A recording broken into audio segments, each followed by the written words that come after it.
E eu creio que o tema dessa noite nós vamos falar sobre ressurreição, porque você precisa entender o que a ressurreição vai promover e provocar na sua vida. Por isso eu gostaria que você abrisse sua Bíblia em Filipenses capítulo 3, a partir do verso 7. Não deixa de ser uma palavra que vai confrontar o nosso ego, o nosso interior, a nossa natureza humana. Mas eu espero no nome poderoso de Jesus que você esteja hoje com a mente totalmente lançada na palavra do Senhor, porque Deus vai falar com você. Eu creio no nome poderoso de Jesus. Amém? Se você crê, fique de pé.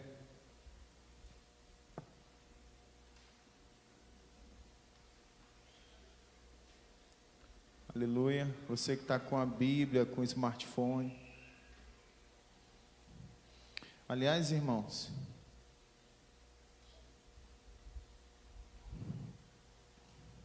cuidado, porque a modernidade está nos levando a deixar de ter Bíblia. Não é verdade? E a Bíblia é muito mais do que e olha que ser a palavra de Deus já é tudo. Mas trazendo para a realidade humana, é um símbolo de quem você carrega dentro de você. Então, quando eu ando com a minha Bíblia, eu estou afirmando no mundo quem eu sou também. Quando eu ando com o celular,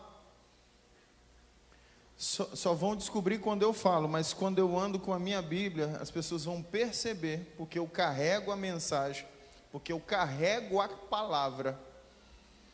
Eu quero dar honra hoje à Bíblia. Eu quero honrar quem é digno de ser honrado, que é a palavra de Deus. Ela é digna de ser honrada. Então nunca tenha vergonha, nunca tenha medo, ou nunca sinta que a sua Bíblia é algo pesado para se levar para o culto. Hoje, coincidentemente, eu trouxe a mais pesada. Essa aqui eu ganhei da Jaqueline. Obrigado, minha filha, por esse presente. Ela me deu há quase 2 anos atrás. Foi ela também que te deu? Ela é uma benção, Jaqueline. E essa Bíblia é a mais pesada que eu tenho, que eu gosto. E eu gosto no dia a dia usar uma menorzinha, mas caminho com ela. Não tenha medo. Deixa eu falar uma coisa para você. Os antigos, eles carregavam a Bíblia, os pergaminhos.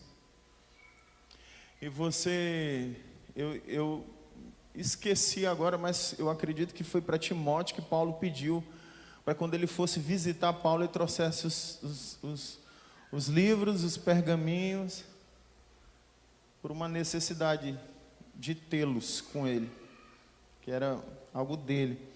Então, eu falei há uns dias atrás com a igreja a respeito de Bíblia, e eu não me lembro quem que sabe, mas tem umas 4 a 5 Bíblias perdidas já, e aqui na igreja, que ninguém busca. Isso significa que a pessoa perde a Bíblia, esquece a Bíblia e nem se preocupa. E não corre atrás. Porque certamente a Bíblia não é importante para essa pessoa. E um dia desses eu estava ali na cozinha e eu via 3 Bíblias lá. E quando eu li o nome eu falei, não acredito. Gente, eu amo essa pessoa. Essa pessoa não ama a palavra de Deus. Aí eu olhei, deixa eu ver outra. Não, você não. Eu esperava outro, mas você, discípulo, não. Oh Deus. Então às vezes, se você quiser entrar lá na cozinha, se você não tiver uma Bíblia, pode pegar, porque essas pessoas nem se importam. Você só rasga onde está o nome dela e coloca o seu. Às vezes você não tem uma Bíblia, aqui nós temos de graça, disponível, no Achados e Perdidos. Que as pessoas não vêm buscar. Há uns 2 anos atrás, quem lembra? Eu acho que foi na antiga igreja, eu peguei umas Bíblias e saí, quem quer? Eu saí dando. Tinha mais ou menos umas 4 a 5 Bíblias. Foi aqui, nesse aqui, né? Já foi nesse aqui. Tanto é que eu entreguei até a do Leonardo para ele.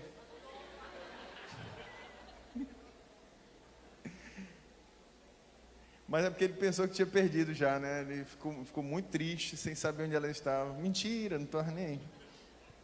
Acostumado a ler no aplicativo, aí nem sentiu falta. Viu como eu estou te defendendo? Só que não. Precisando é ler mesmo. É meu filho, então eu posso abusar um pouquinho.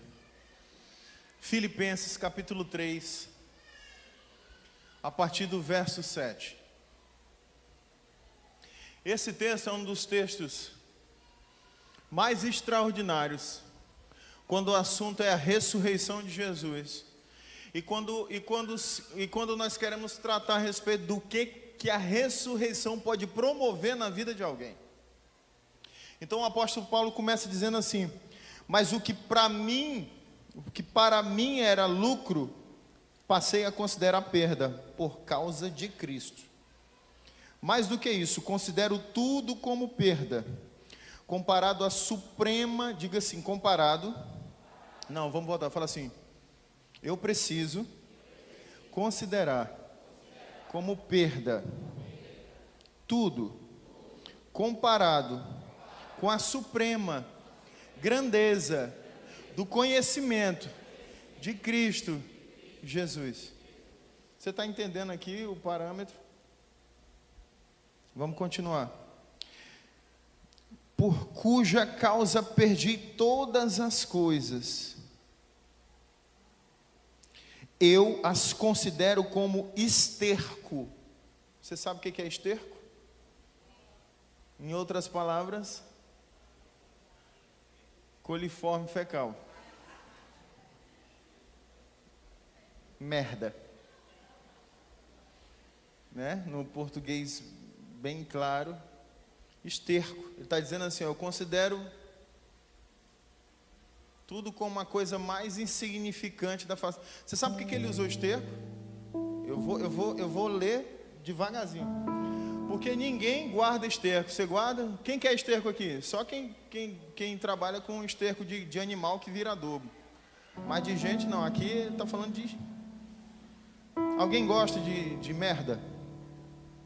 Tem alguém aqui que gosta de comer merda? O pastor Samuel disse que tem gente que come merda, né?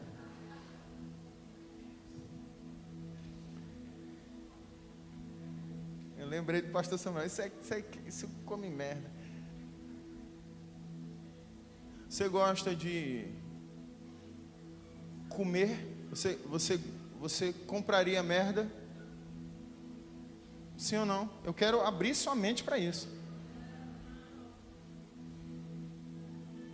Você se vê carregando um saco de merda?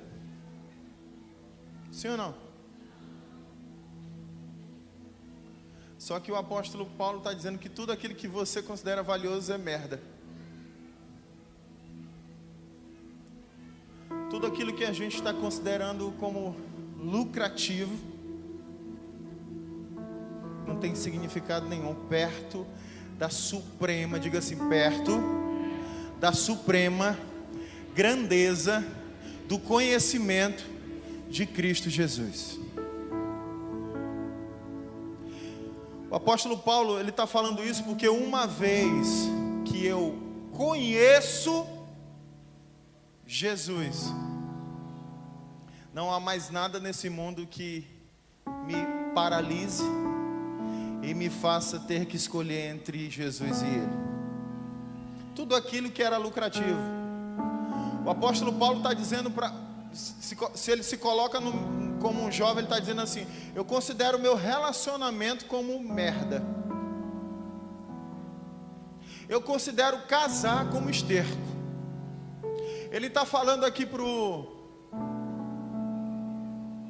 aquilo ali está na configuração errada, né? Eu considero comprar uma casa como perda, como esterco.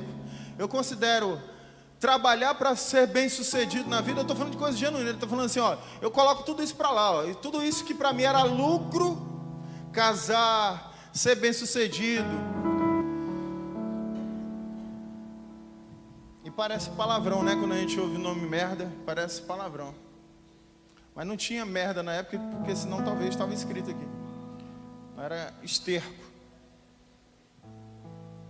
Então eu vou falar esterco para você ficar mais aliviado. Ok? O que é tão valoroso para você hoje? O que é tão valioso para você hoje? Ganhar dinheiro? Esterco. Comprar um carro? Esterco. Viver bem? Esterco. Pagar as contas? Esterco. Comprar comida? Fazer a feira? Esterco. Olha só que absurdo. Olha como isso é um absurdo para um homem que não conhece que não conhece a suprema grandeza de Cristo Jesus. Quantidade de pessoas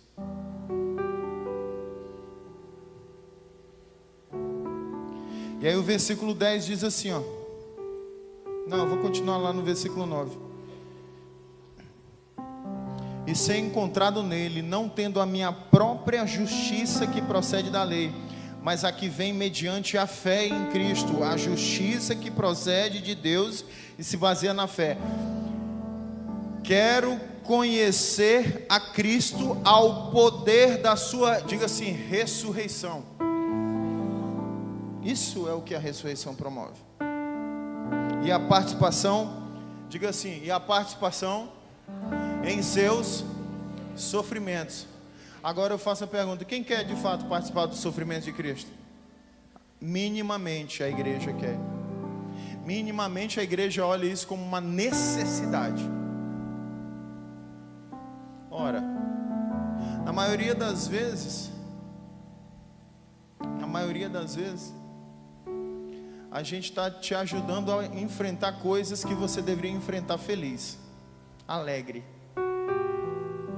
Que você deveria entender que isso vai passar. E às vezes eu chego, como eu já cheguei um dia para o Everton Bruno, já cheguei para outros casais e disse assim: isso vai passar.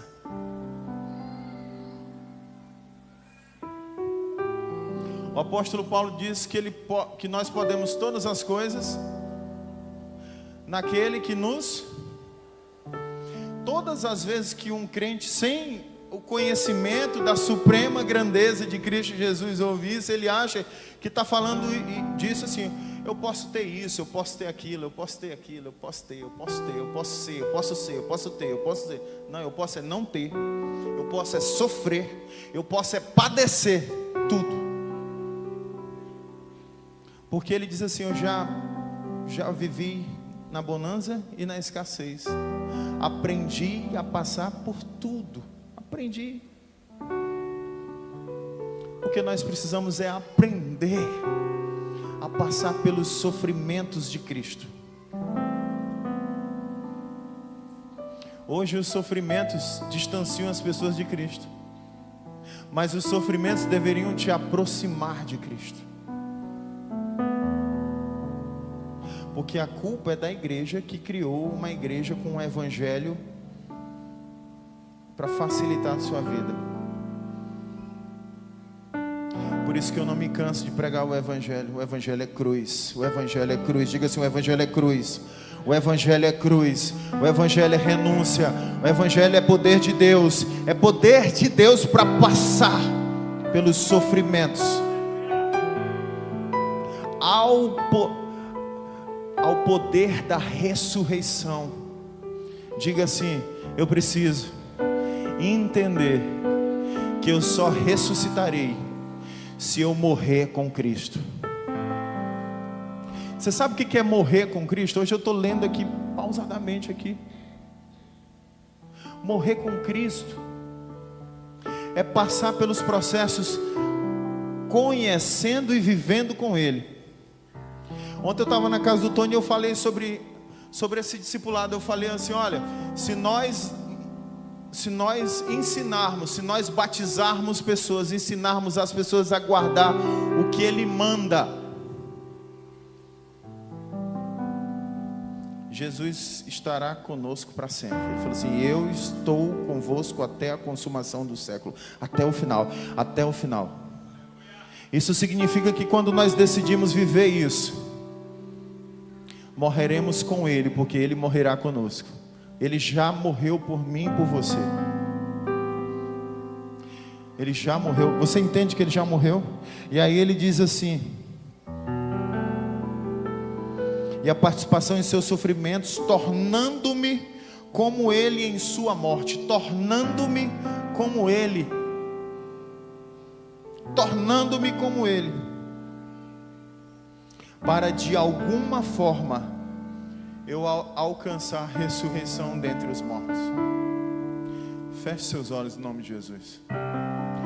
Papai querido, no nome poderoso de Jesus, Senhor, que hoje, Senhor, opera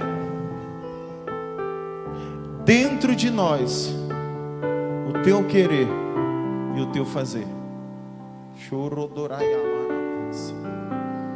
Doce Espírito Santo de Deus, abre o nosso coração, Senhor, expande a nossa mente, para que a Tua palavra entre como uma semente, e que a água do Espírito Santo de Deus seja lançada dentro, e que essa semente brote, e cresça, e cresça, e cresça, e produza fruto de arrependimento, para que possamos ser guiados para a vontade plena do Senhor, no nome poderoso de Jesus. Você pode sentar?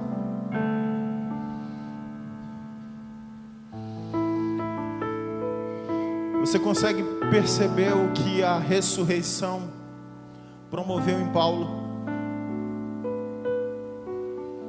Será se você consegue perceber o que a ressurreição promove dentro de si?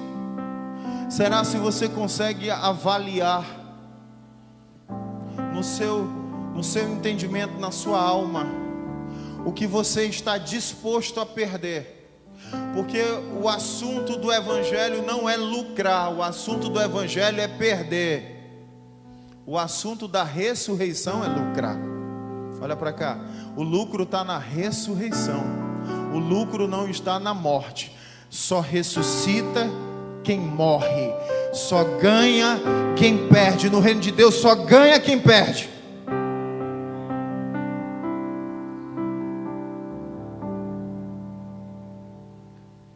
No reino de Deus só vive bem quem sofre. Eu sei que não é fácil ouvir isso.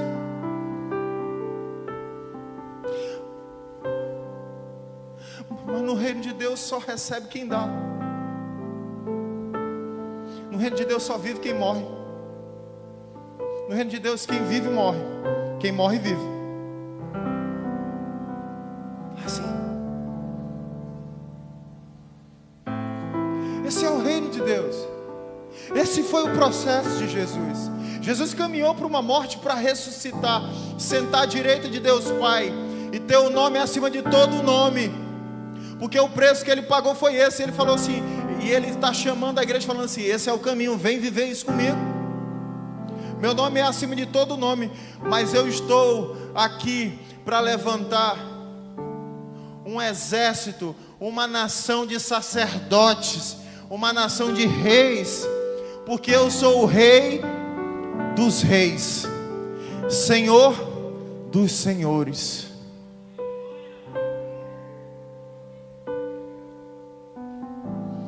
Jesus é o Senhor do Senhor.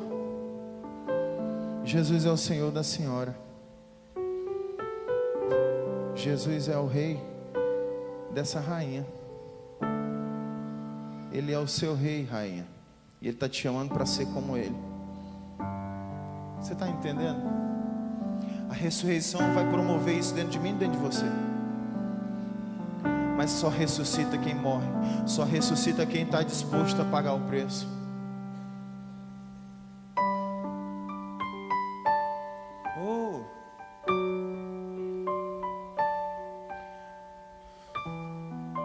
é atiça não. Eu estou a semana todinha ouvindo essa música. Meu Deus. Alguém já sabe do Ministério do Louvor? Cantar ela?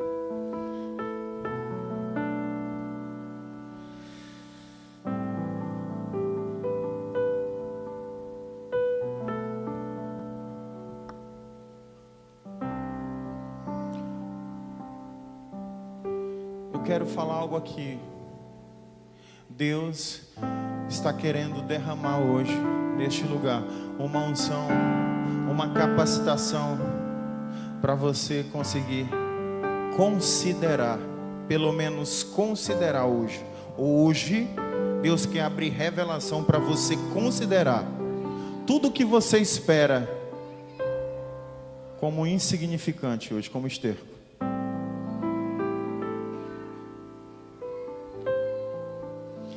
Eu estava ontem na casa do Tony e a gente falou sobre Deus ele tá lá na terra sem forma e vazia, e ele está aqui agora, ok? Isso que ele é um Deus atemporal. Então está tudo acontecendo no mesmo tempo para Deus. Então ele está criando a terra agora e ele está aqui com a gente agora. Eu sei que essa é uma viagem difícil de você entender, mas é para quem tem revelação, não é? E aí Deus olha para você e fala assim: essa galera só vai me amar se eu mandar ela me amar. Então eu preciso mandar e mandar direito. Então ele cria os mandamentos e diz assim. Eu falei isso ontem lá na casa do Tony. Eu falei assim, que Deus mandou amar de todo o coração, colocar tudo que eu amo. Eu tenho que tirar, eu tenho que colocar. Quem é casado aí, levanta a mão. Você ama seu marido? Deixa eu falar para a Raíssa, que a Raíssa é doida pelo Asaf. Deus está te dizendo assim: se você amar o Asaf primeiro, deu tudo errado na sua vida. Jéssica, se você amar, é menino, como é mesmo o nome dele? Arthur. Se você amar o Arthur mais do que... Primeiro, se tu amar mais do que o teu marido, já está errado para Deus. Para Deus primeiro é ele. Mas antes dele vem Deus. Entendeu? Entendeu? Eu não vou sair daqui sem causar um incômodo. Eu vou incomodar. Eu vou, na verdade, te deixar indignado hoje. Quando você falta um culto para ir para o aniversário de uma pessoa, você é um pecador. Pecador, você está pecando. Porque se você tem a capacidade, preste atenção, se você tem a capacidade de valorizar mais um aniversário do que um culto, o que dirá as coisas que são mais importantes? Hoje eu não vou não, porque a formatura, tem uma formatura. Pode ir. Deixa eu falar um negócio. Deixa eu deixar algo claro, porque quando eu preguei sobre faltar culto é pecado, as pessoas acham que eu estou obrigando as pessoas a virem para o culto. Não, eu só estou ensinando o que a Bíblia diz, ok? E deixa eu falar mais uma vez aqui, para você entender. Eu não estou te obrigando a nada. Olha para cá. Não estou te... Você vai continuar faltando os seus cultos, só que agora com raiva de mim. É porque pastor, porque se faltar vão me olhar com o olhão. Não, ninguém vai te olhar com o olhão. Você continua sendo o mesmo carnal de sempre, que a gente ama. Ninguém descobriu que você é carnal, a gente já te conhece. Você devia estar preocupado com o que Jesus pensa a seu respeito.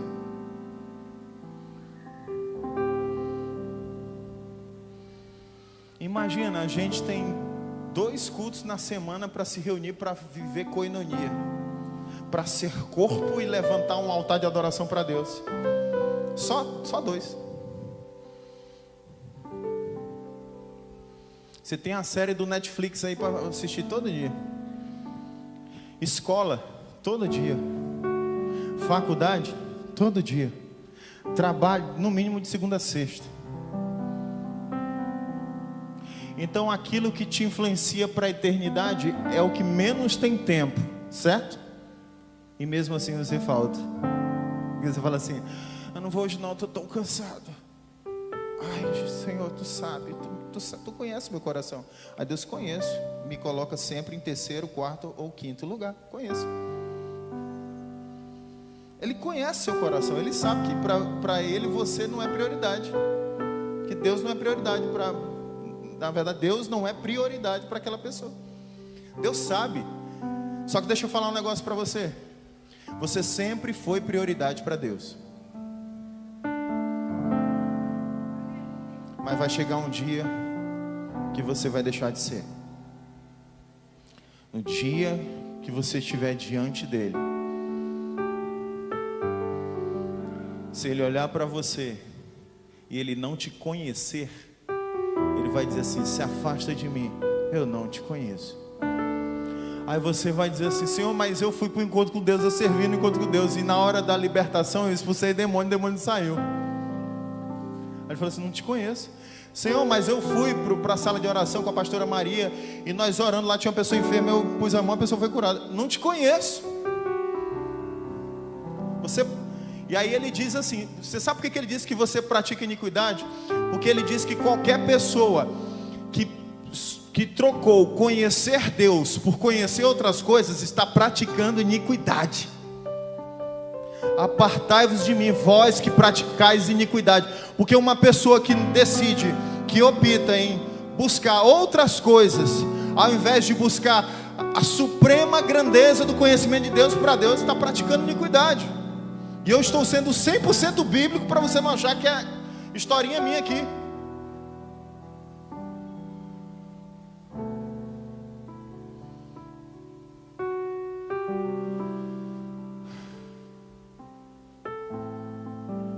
E nós precisamos amar a Deus.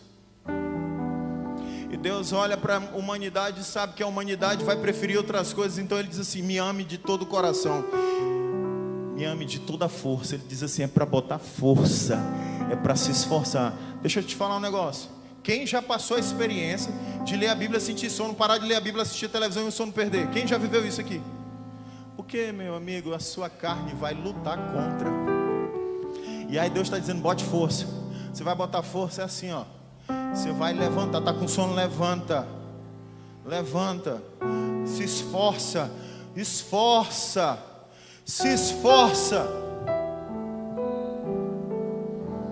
Deus fala assim: esforça-te, tem de bom. O homem tem que ter ânimo.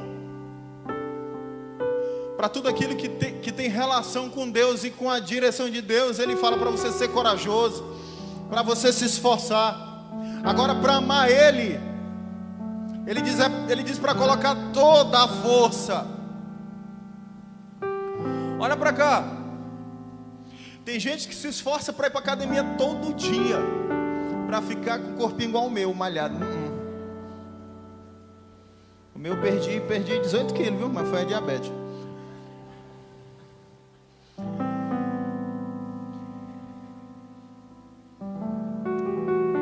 Foi a dançarina do diabo. O diabo e suas diabetes, não tem?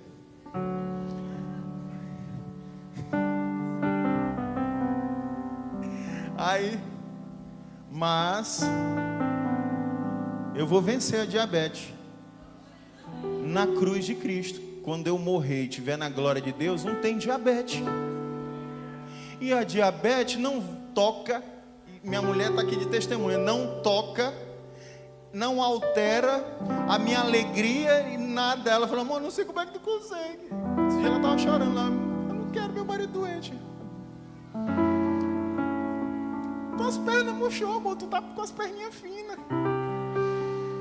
Eu saí do banheiro, ela olhou assim e foi assim: meu Deus, cadê meu marido? A gente vai participar de... Hã? Tá forte aí? Louvado seja Deus. Ela vai morrer com o meu corpo. Quando o meu corpo acabar, ela acaba também. O que não acaba é a minha fé. O que não acaba é minha alegria no Senhor. Minha alegria está no Senhor. A alegria não está na minha condição física. Minha condição física me baqueou. Deixa eu falar uma coisa para você. Eu não venho para a igreja porque eu sou pastor. Eu venho para a igreja porque eu sou filho e sou seu irmão. E porque eu amo estar neste lugar, eu amo estar na presença do Senhor, juntamente com a minha igreja. Ser corpo é bom. Eu estava lá em casa e comecei a passar mal. Aí eu falei, amor, acha alguém para pregar no meu lugar. E ela ligou para o pastor Eliabe e o Lucas veio. Aí o Lucas veio, eu estava onde? Lá em casa, deitado assistindo na internet, né?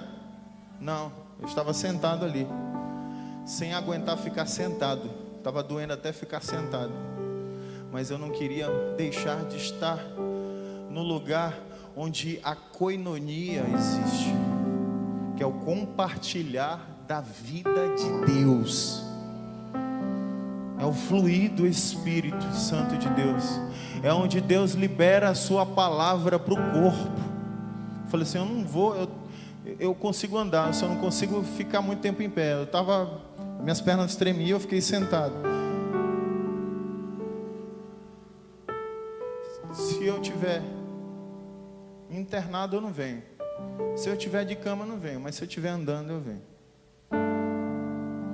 E não é por obrigação, é por fé na palavra de Deus. Você tem fé na palavra? Quantos têm fé na palavra? Então caminhe por ela. Caminhe por essa palavra. Talvez seu marido nunca mude. Vou permanecer sendo virtuosa, como você aprendeu ontem. Talvez sua condição financeira nunca mude. Vou permanecer na presença de Deus feliz e contente, porque minha alegria não está, porque eu considero minha condição financeira como esterco.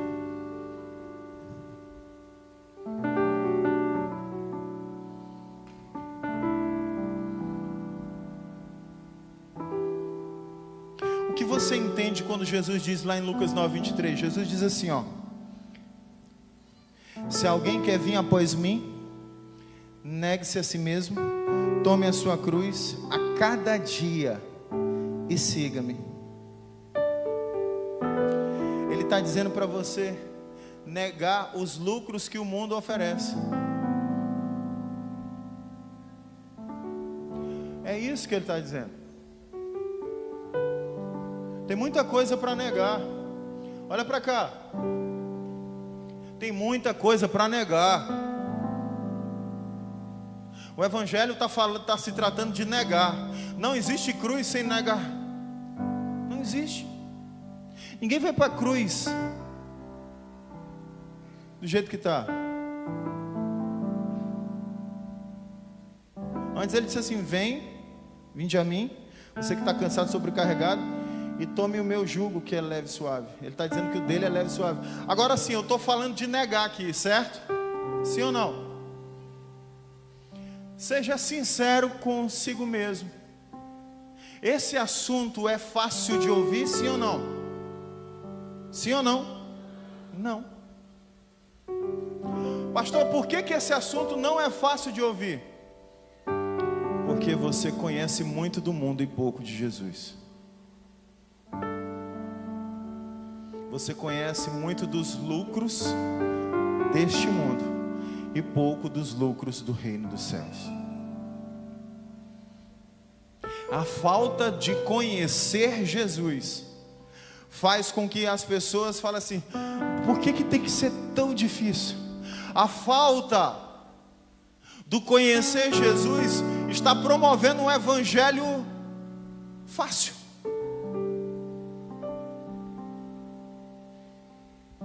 Vem, continua sendo quem você é, você não precisa mudar nada.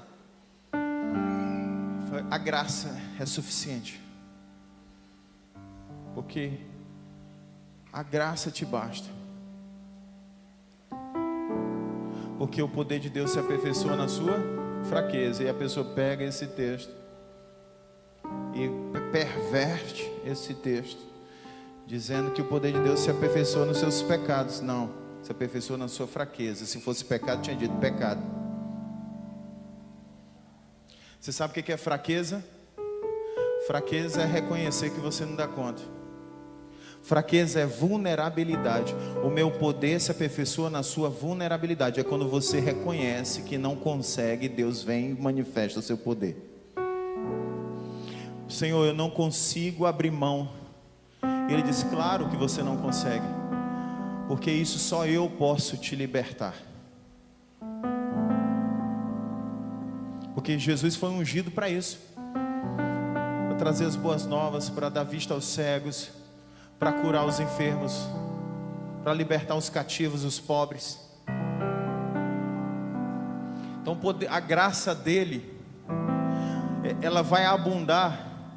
Onde abundou o pecado, superabundou a graça. Então a graça vem cobrir para lavar, ela cobre para limpar. Ela não cobre para esconder pecado, ela cobre para lavar. Onde abundou o pecado, superabundou a graça para fazer a limpeza que precisava fazer. Então esse é evangelho fácil, onde você pode viver a sua vida sem negar aquilo que distancia você dele. Isso é mentira do diabo. Jesus disse: quer vir após mim? Negue-se a si mesmo. O que tem de mim mesmo? Diga assim: orgulho, vaidade, ego. Você tem ideia do que isso promove de errado? Então eu coloquei 3 coisas aqui, que são as coisas mais cotidianas dentro da igreja. Você vai negar dinheiro, quando Deus falar para você negar dinheiro. Talvez é trabalhar mais que vai te promover mais dinheiro, mas Deus está te chamando, te comissionando para uma obra dele, e de repente essa obra vai entrar em choque com o seu trabalho. E aí a obra está entrando em choque com o seu trabalho. Deixa eu falar, eu já dei esse testemunho. Eu servia na minha igreja local lá em Imperatriz do Maranhão, e eu optei em ser professor do CCC. E aí sábado, 2h da tarde, tinha aula. E aí eu fechava meu estabelecimento. Meu pai passava: vai fechar? Eu falei: vou, porque eu tenho que ir para a igreja. Ele: rapaz, deixa para fazer isso no dia que tu for um pastor. Eu falei: não, pai, eu não estou fazendo para ser pastor. Eu estou fazendo porque eu sirvo a meu pai, meu Senhor. Entendeu? Rapaz, meu amigo, tu vai deixar de ganhar dinheiro? Eu falei assim: eu não estou deixando de ganhar dinheiro. Eu estou fazendo aquilo que eu amo fazer. Eu estou servindo ao meu Senhor. Ei, o Senhor passou a vida inteira, a minha adolescência inteira me ensinando, me levava na marra para a igreja, lembra? Eu lembro. Agora o Senhor quer me tirar da igreja? Aí ele falou assim: tá bom, Diogo. Você sabe o que eu vivi, a experiência de levar meu pai. Meu pai falava isso, mas quando ele sentava com os amigos, ele falou assim: ó, meu filho aí, ó, vai ser pastor. Fala de Jesus aí, fala. Ele falava assim, aí eu começava a falar de Jesus. Mas eu era líder de célula, porque todo líder de célula é um pastor, amém? Porque todo mundo que apacenta a gente é pastor. E aí eu ministrava o amor de Jesus. E um dia numa sentada com meu pai desanimado, frustrado com muitas coisas, eu sentei, e era como se eu apresentasse o evangelho para o meu pai de novo. Meu pai que ganhou mais de 1000 vidas para Jesus. Meu pai rodou o Brasil todo. Meu pai era empresário e tinha uma associação de homens de negócio chamada Donep. Ele fazia parte dessa associação. E aí meu pai rodava o Brasil todo. Aí foi diretor regional, presidente de campo. Meu pai ganhou muita gente. Minha mãe já ressuscitou até morto, minha mãe, orando. Meus pais eram ativos na obra de Deus. E eu vi meu pai desviado, sem igreja, desigrejado, desviado. Um dia eu chego em casa, meu pai está tomando uma cerveja. Eu falei assim, aí eu aqui dentro, que diabo é isso? Lascou. E naquela semana eu sentei com meu pai e eu falei, pai, vamos adorar o Senhor, vamos para o culto comigo. E aí meu pai foi, Aí o pastor ministrou a palavra e eu olhei para ele e falei assim: o senhor não reconhece que precisa renovar sua aliança com Jesus? Ele: eu reconheço. Aí eu levantei com meu pai, levei meu pai à frente, ele renovou sua aliança. Antes de morrer, ele voltou para Jesus.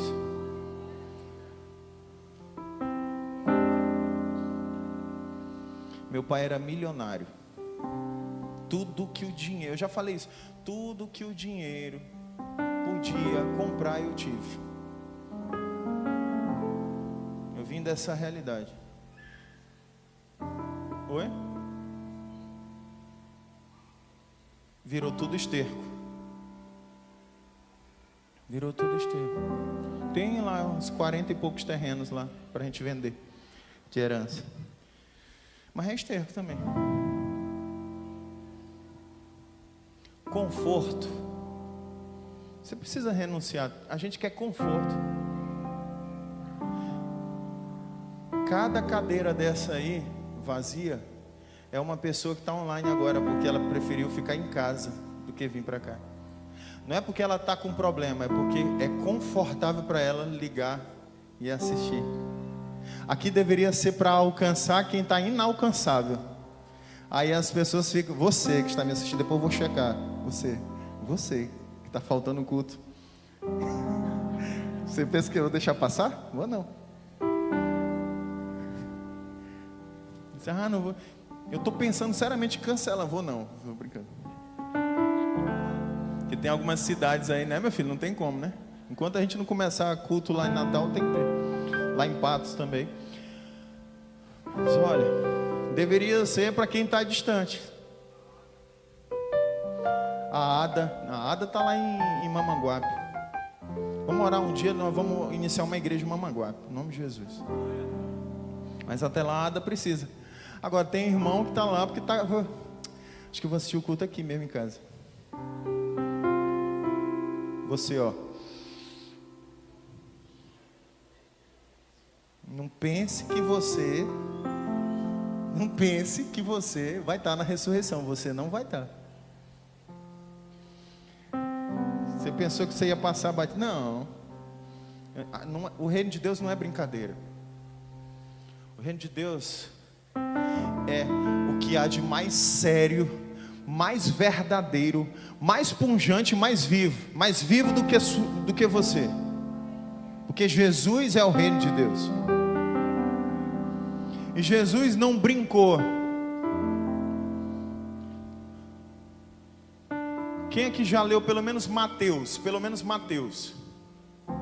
Quem já leu pelo menos João? Certo. Quando você leu, você viu em algum momento Jesus confortável em alguma situação? Até quando ele ia dormir, o mar agitava e ele não conseguia dormir. Ele foi dormir, estava cansado. Você imagina que ele devia estar cansado. Para ele dormir, estava cansado. Aí Jesus está dormindo e ele está dormindo no conforto. E o barco lá mexendo lá. Nem dormindo ele tem conforto. Ele fala para aquela mulher cirofenícia assim, que o filho do homem não tem nem onde repousar a cabeça. E aí ele está lá dormindo lá e acordam ele. Nem conforto, nem dormir não pode, porque ainda acorda. Aí ele não aquietou o mar por causa dele, ele aquietou por causa da falta de fé dos discípulos. Olha o que é fé. Talvez você só olha para a questão da falta do mar se agitando, dos discípulos clamando por Jesus: socorra-nos, socorra-nos. Mas Jesus está ensinando uma das lições mais extraordinárias. Eu sei quem eu sou, então eu vou dormir mesmo quando a tempestade estiver com a impressão que vai fazer o barco naufragar.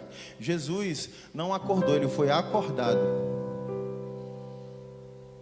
Ele estava dizendo assim: eu vou dormir quando tiver que dormir, vou acordar quando tiver que acordar, vou comer quando tiver que comer, vou andar quando tiver que andar, independente do que está acontecendo na minha realidade, porque eu sei quem eu sou. Então parecia que o barco ia virar, mas não ia, porque Jesus estava dentro do barco. Ó, deixa eu falar uma coisa para você. Parece que sua vida vai desmoronar. Olha para cá. Ela não vai, porque Jesus está dentro.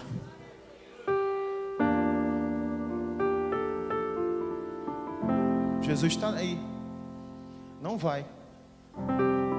Pode bagunçar, a tempestade pode tirar as coisas do lugar, fazer um escarcéu. Você não vai perecer, você não vai perecer, você não vai perecer. Pelo contrário, você vai passar por ela e se reerguer e falar assim: agora eu acredito que eu posso. Jesus está aqui neste lugar.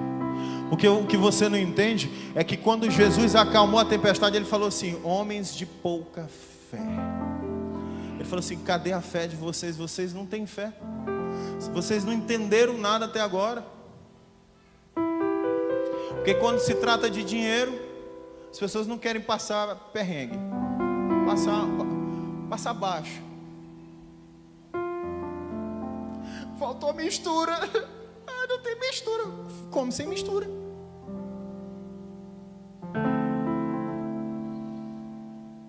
Jesus garante que você vai comer alguma coisa. Ele não disse que eu vou garantir a mistura. Eu vou garantir nem que você coma só arroz branco. No dia que faltou arroz branco, só tinha arroz lá na minha casa. Quando acabou o arroz, a hora é porque eu estou muito tempo sem pregar. Meu Deus, eu não cheguei nem na metade. Quarta-feira foi desse jeito também. Eu não posso ficar muito tempo sem pregar. Oh Deus, eu tenho tanto para falar assim. Você pode negar a si mesmo hoje? Me ajuda aí. Ainda bem que o assunto é pertinente, né? Mas eu vou acelerar.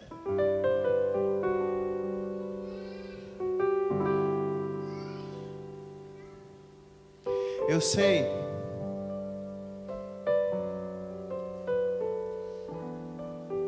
que essa impressão é muito ruim, mas essa impressão vai mudar quando você tomar uma decisão hoje. Você sabe qual é a decisão que você precisa tomar hoje? É conhecer Jesus de fato. Porque o texto está dizendo assim que eu vou conhecer. O texto lá no versículo 10 diz assim, ó: quero conhecer a Cristo ao poder da sua ressurreição. Eu quero conhecer, diga assim: eu quero conhecer a Cristo ao poder da sua ressurreição. Tudo que o apóstolo Paulo está dizendo aqui é porque a mente dele abriu, ele teve a revelação, ele entendeu para onde Jesus foi e entendeu que Jesus está chamando ele para o mesmo lugar. Você está entendendo? Jesus está te chamando para a ressurreição. Jesus está te chamando para ser co-herdeiro do trono dele. Talvez isso não entrou ainda na sua cabeça por essa falta da suprema grandeza do conhecimento de Cristo Jesus. Por que eu estou repetindo sempre suprema grandeza do conhecimento? Porque eu quero que mude algo dentro de você. Porque na prática, eu vou falar isso dói, mas na prática a maioria das pessoas consideram Jesus como esterco. Na prática, Jesus não significa nada. É só um amuletozinho, eu sou crente, é só um amuleto. Eu só venho para a igreja, eu só vou para o culto. Amanhã eu não pratico nada, não vivo nada do que eu aprendi. Nada. E aí fazem de Jesus, ao invés de considerar a sua vida e as suas vontades como esterco, está considerando Deus assim. Na prática. E aí você me pergunta por que Jesus vai olhar e vai falar assim: se afaste de mim, eu não te conheço. Porque Ele já pagou todo o preço necessário. Ele morreu por você numa cruz. Ele assumiu o seu lugar, assumiu sua culpa, para dar direito a você de conhecê-lo. E agora, por livre e espontânea vontade, negar-se a si mesmo, tomar a sua cruz dia após dia e seguir para a ressurreição. mata na cruz uma coisa, coloca na cruz um pecado, coloca na cruz esse pecado, vai colocando na cruz, dia após dia, dia após dia, dia após dia, e assim você vai dando um passo para a eternidade, 2 passos para a eternidade, 3 passos para a eternidade, porque a eternidade é isso.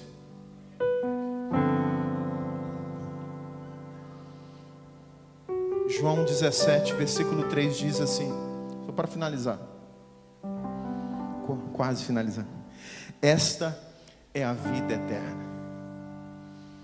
Quem quer a vida eterna? Quem quer a vida eterna, dê um amém bem forte. A vida eterna é essa: que te conheçam o único Deus verdadeiro e a Jesus Cristo a quem te enviaste. Vida eterna é conhecer Deus e Jesus. Jesus está dizendo, é Jesus que está dizendo, a vida eterna é conhecer ao Deus verdadeiro e único, e a Jesus Cristo a quem tu enviastes.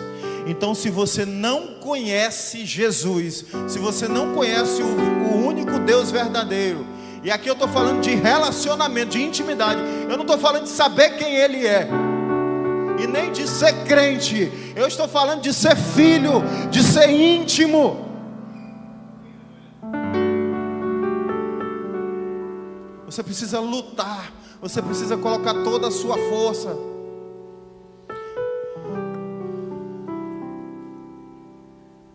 Porque deixa eu falar uma coisa: a fome, a peste, a miséria, o pecado, a luxúria estão vindo como cavaleiros, lutando contra a igreja, contra o mundo. Mas a palavra de Deus diz que o cavaleiro branco, Jesus Cristo, Ele vem vencendo para vencer, vencendo para vencer, vencendo para vencer. E Ele vem vencendo através de mim e de você, igreja. Quando nós conhecemos a Cristo, ao poder da ressurreição. Só ressuscita quem morre. Só ressuscita quem morre. E agora eu quero finalizar com a avaliação aqui do apóstolo Paulo, de quem termina a sua vida como se estivesse aposentando e recebendo um cheque gordo da sua empresa. Ele termina a sua vida de joelho, com a cabeça para baixo, porque vão decepar a cabeça dele. E ele diz assim: combati um bom combate, guardei a fé no meu Senhor, completei a carreira. Não, vamos para a Bíblia aqui, vamos. Abra aí, 2 Timóteo capítulo 4, versículo 7, diz assim: combati o bom combate, terminei a corrida, essa corrida da fé, guardei a fé, completei a carreira, agora me está reservada a coroa da justiça, que o Senhor justo juiz me dará naquele dia, e não somente a mim, mas há também todos os que amam a sua vinda. Se você ama a vinda de Jesus, dê um glória a Deus bem forte, porque Ele tem coroa para você, igreja. Tem coroa para você. Fique de pé no nome poderoso de Jesus.